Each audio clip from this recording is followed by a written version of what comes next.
우리 26장의 말씀을 보면 이 26장의 말씀이 마치 24장에 있었던 것과 같은 이제 첫 머리를 읽어보면 그런 느낌이 듭니다.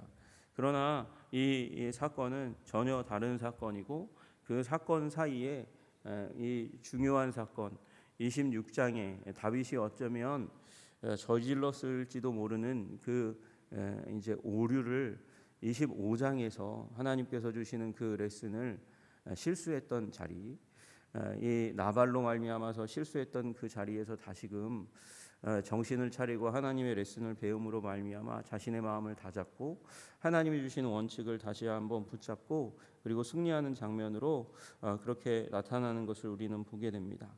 우리 이제 24장에서는 다윗이 엔게디에 있었습니다. 그러나 지금 26장에는 이제 엔게디가 아니라 십광야에 있었던 한 지역, 십광야의 한 지역이었던 이제 하윌라 땅인가요? 거기에서 이제 있었던 일을 얘기하고 있습니다. 하길라 산에 숨어 있다 이 얘기를 똑같이 십사람들이 얘기합니다. 그 이전에도 십사람들이 와서 사울에게 충동해서 우리가 이제 정탐했습니다라고 얘기했잖아요. 그때는 아마 두려움이 더 큰 동기였을지 모르겠어요. 이 제사장, 노베 제사장들이 다 몰살당하는 것을 보고 다윗이 우리 땅 안에 있는데 우리가 아무 행동도 하지 않으면 사울이 우리도 손댈지 모르겠다 하는 두려움이 어쩌면 더 컸을지 모르겠는데 26장에는 24장에 한번 자기가 이제 주동이 되어서 끌고 가서 스파이가 되어서 다윗을 추격해서 그래서 죽이려 했던 그 상황들 가운데 이제 사울과 다윗이 일시적으로 화해하는 장면이 나왔는데 오늘은 이제 이 상황 가운데서 자기는 할 일을 했는데 그럼에도 불구하고 십땅 가운데 자기 땅 가운데 다윗이 있는 것을 보게 되고 알게 되고 그래서 이들이 이제는 오히려 포상에 더 관심이 있는 것처럼 그렇게 나아가서 우리 땅 십땅 안에 있는 하길라 산에 지금 다윗이 있습니다. 그러니까 와서 그를 잡아 죽입시다 하는 얘기가 나옵니다. 여러분 이들은 좀 우모하지 않습니까? 그 이전에 공식적으로 자기들이 같이 옆에 있는 그 가운데서 사울과 다윗이 화해했고요. 그 가운데 승자는 다윗이었습니다. 하나님이 다윗의 편에 함께 있었습니다. 그런데 그 상황 가운데 이제 다윗도 회개하고 잘못했다고 사울도 회개하고 잘못했다고 얘기하고 돌아서서 이제 그를 다시 손대지 않을 것 같은 그런 상황 가운데에 있었는데 이제 이 십사람들이 기회를 보게 된 것이에요. 말미 아주 작은 징조를 딱 보고 나서 그 다음에 이제 다윗이 여기 있으니 가서 잡아 죽입시다. 그러면서 이제 상황이 반전됐다는 것을 이제 감지하고 와서 아무런 징조도 없는데 사울이 칼을 든 것도 아닌데 와가지고 그 마음에 충동을 일으키는 겁니다. 왜 그 징조가 뭐예요? 자기 딸 다윗의 아내 미가를 다른 사람에게 시집 보냈어요. 이거 상황이 바뀌었구나.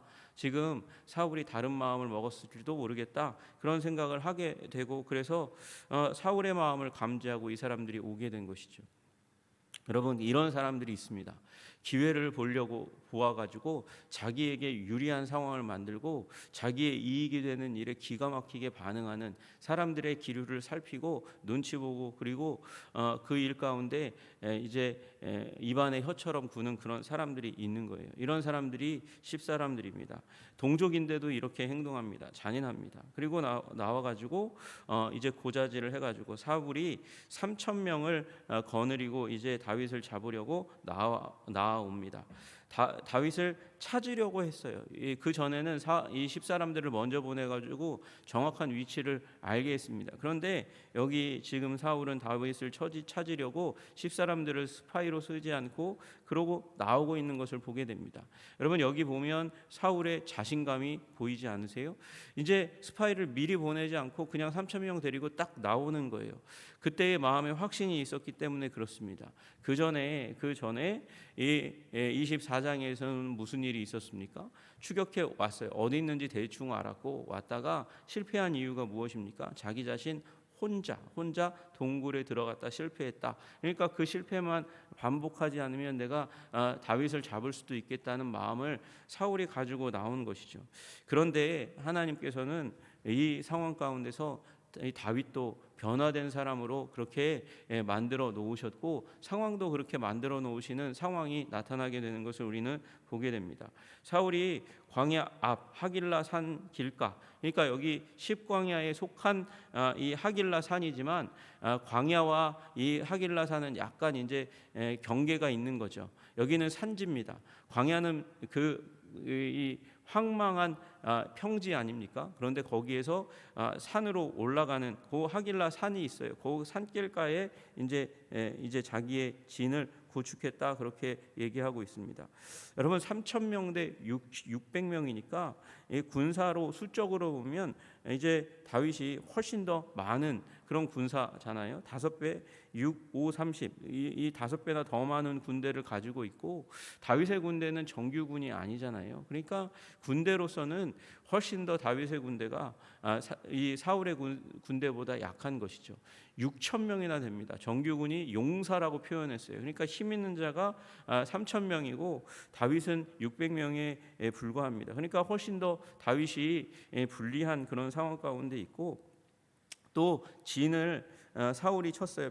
이 하길라 산 길가에 진을 쳤으니까 산으로 올라가는 그 초입쯤에 좀 높은 곳에 쳤으니까 산 위에서 내려오지 않는 이상 훨씬 더 사울이 유리합니다. 그리고 길가에 있으니까 다윗이 출몰했습니다. 그러면 빠르게 출동할 수 있는 길이 곳이 바로 이 길가입니다. 그러니까 사울이 중요한 지점을 선점했어요. 그럼에도 불구하고 다윗은 어떻게 됩니까? 다윗은 3절에 보니까 사울이 진치는 그 부분을 다윗이 광야에 있더니 사울이 자기를 따라 광야에 들어옴을 알았다 그렇게 얘기하고 있습니다. 여러분 알았어요. 그리고 5절에 보니까 4절에도 또 이른 줄 알고라고 얘기하고 있어요. 정탐꾼을 보내어 사울이 과연 이른 줄을 알았다. 알고 또 알았습니다. 5절에 보니까 이제 사울과 네레 아들 군사령관 아브넬이 머무는 것을 보았다고 얘기하고 있어요. 진친 곳에 이르러서 그 진이 훤하게 보이고 그 가운데 중간 중심 3,000명의 중심이면 잘 구분하기 어려웠을 텐데도 불구하고 사울과 이제 아브넬이 함께 그 진의 중심에 있는 것을 다윗이 보았다 그렇게 얘기하고 있습니다. 여러분 24장에는 다윗은 볼 겨를이 없었어요. 그리고 동굴 그 캄캄한 곳 그곳에 자기의 사람들과 함께 숨어 있었습니다. 보는 것이 거의 불가능한 상황 가운데 있었습니다. 그런데 오늘은 알고 보았습니다. 여러분 다윗이 훨씬 더 사울이 중요한 위치를 차지한 것처럼 그렇게 표현하고 있지만 다윗이 훨씬 더 그 위에서 그들을 다 조망하고 알고 보고 있는 그 상황 가운데 있는 거예요. 여러분 우리 뛰는 자 위에 나는 자가 있다 그러잖아요.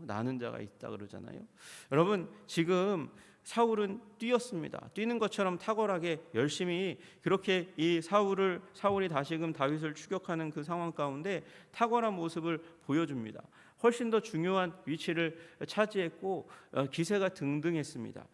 그런 실수만 반복하지 않으면 내가 분명히 다윗을 잡을 수 있을 거야. 내가 훨씬 더 강한데 라고 여기는 그 상황 가운데 있었지만 다윗은 이미 다 보고 있는 상황이라는 것이죠.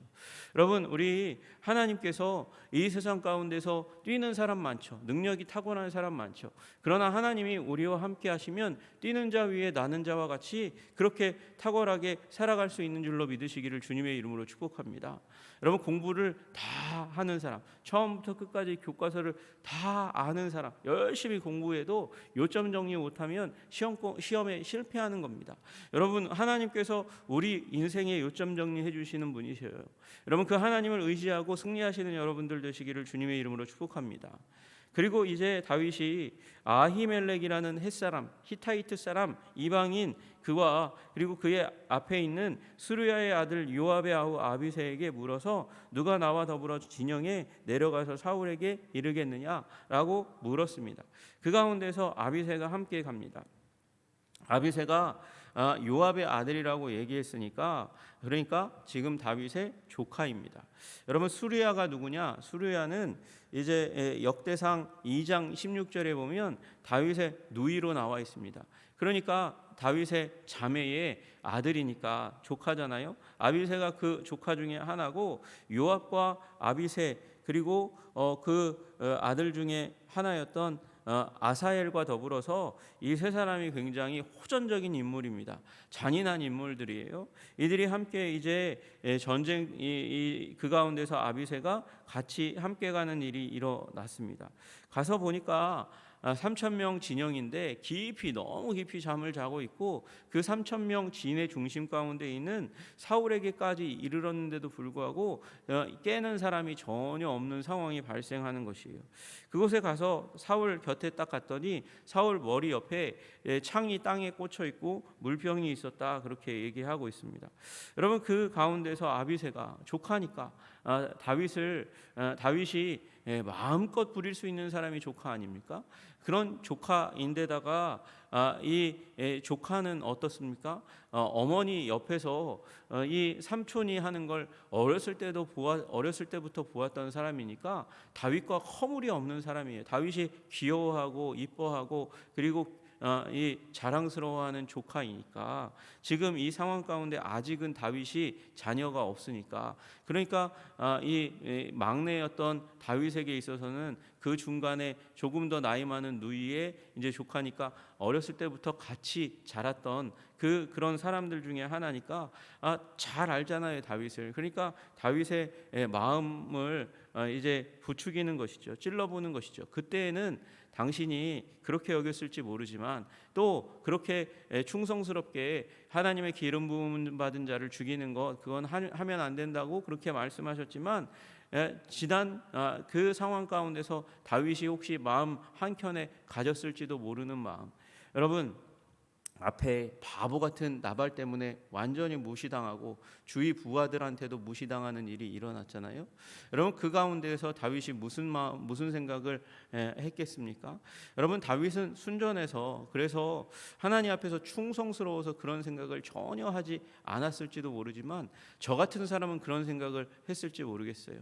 아니 내가 그때 다윗을 죽여서 그래서 왕이 되었더라면 권세를 잡았더라면 그러면 이 바보 같은 나발 같은 이 인간한테는 내가 짓밟히지 않을 텐데 그때 그렇게만 했었더라면 후회하는 마음이 인간들에게는 있잖아요.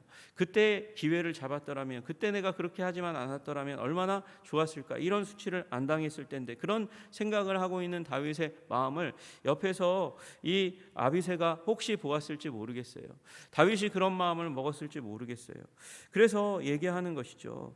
하나님이 오늘 당신의 원수를 당신의 손에 넘기셨으니까 그러니까 청하오니 그 앞에서는 다윗 보고 죽이면 된다고 죽이시라고 그렇게 얘기했지만 오늘은 아비새가 아예 얘기합니다. 내가 죽이겠습니다. 내가 당신을 위해서 죽이겠습니다. 내가 창으로 그를 찔러서 단번에 땅에 꽂게 하소서. 내가 그를 두 번 찌르는 일이 없이 한 번만 찌르면 한 번에 끝낼 수가 있습니다. 그렇게 얘기합니다. 그러나 다윗은 그 상황 가운데 죽이지 말라 단호하게 이야기합니다. 여호와의 기름 부음 받은 자를 치면 죄가 없겠냐? 죄 짓는 것이다. 하나님이 결코 그냥 두시지 않는다. 손대지 말아라. 사랑하는 조카니까 더 그렇게 강력하게 단호하게 얘기하는 거예요. 죽이지 말라 이렇게 단호하게 얘기하고 그 이유 까닭에 대해서 얘기합니다. 그리고 다윗이 또다시 이야기합니다. 하나님께서 살아계심을 두고 맹세하노니 여호와께서 그를 치시리니 내 원수는 내가 갚는 게 아니야. 내 앞에 배웠잖아요. 내가 스스로 나발을 죽이려 했는데 그런데 하나님께서 아비가일을 보내셔서 그것을 막아주셨어요.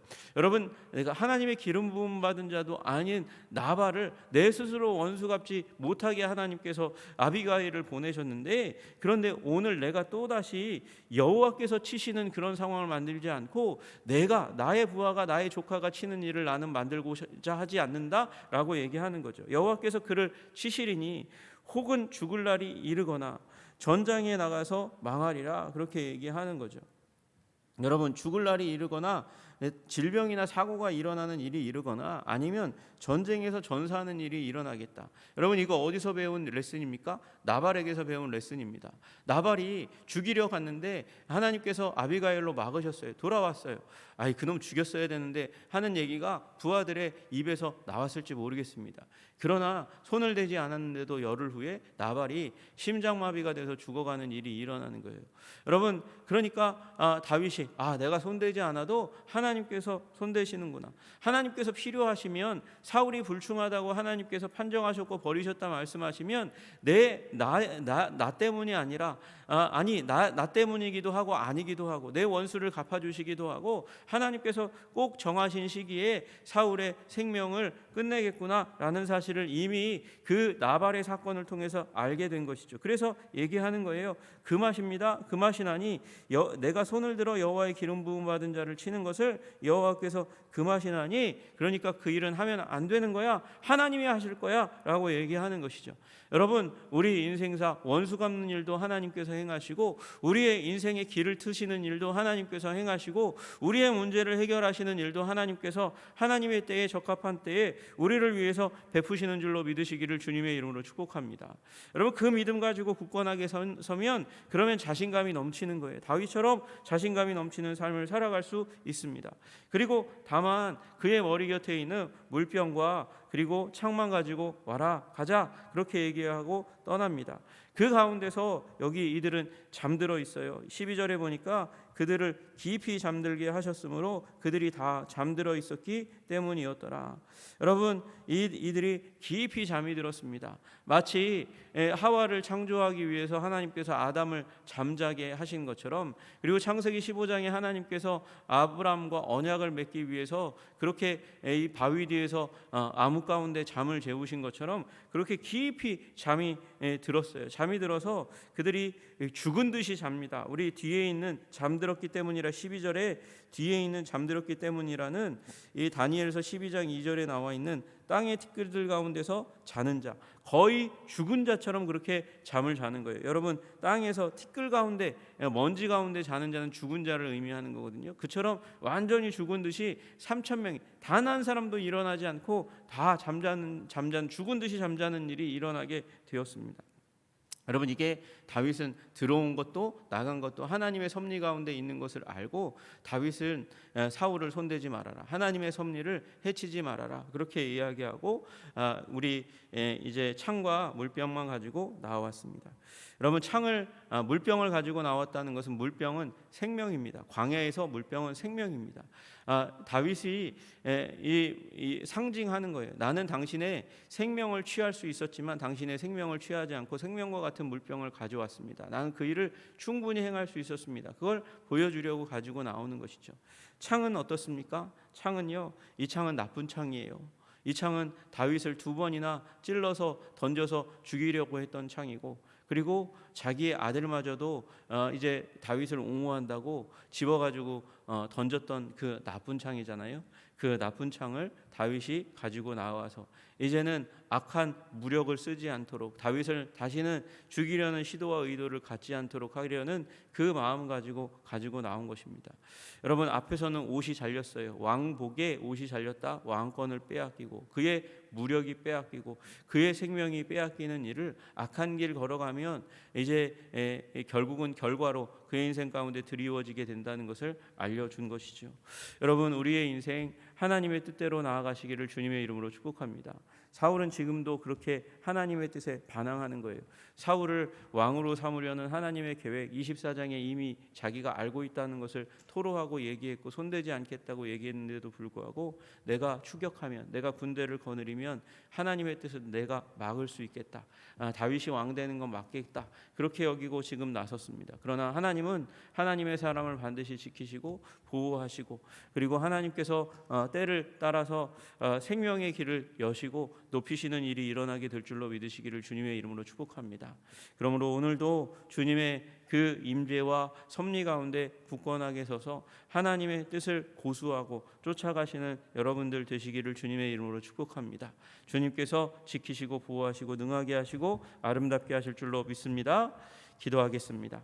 하나님 아버지 감사하고 찬양합니다. 다윗이 아버지 사울이 똑같은 범죄를 다시금 그런 실수를 하는 그 상황 가운데서 다윗은 하나님 아버지 다시금 그 과거를 후회하지 않고 원칙을 붙잡고 하나님의 기름 부음 받은 자를 해하지 않으려고 하는 그 원칙을 붙잡고 하나님과 동행하며 하나님의 섭리와 능력 가운데서 하나님께서 원하시는 일을 행했습니다. 그럴 때 하나님께서 다윗을 뛰는 자 위에 나는 자로 삼아 주셔서 추격해오는 다윗의 군대를 다 훤히 보고 그 가운데서 물병과 창을 취하여 다윗의 생명을 다시금 보호하되 자신이 보호하여 주었다는 사실을 알려주었습니다.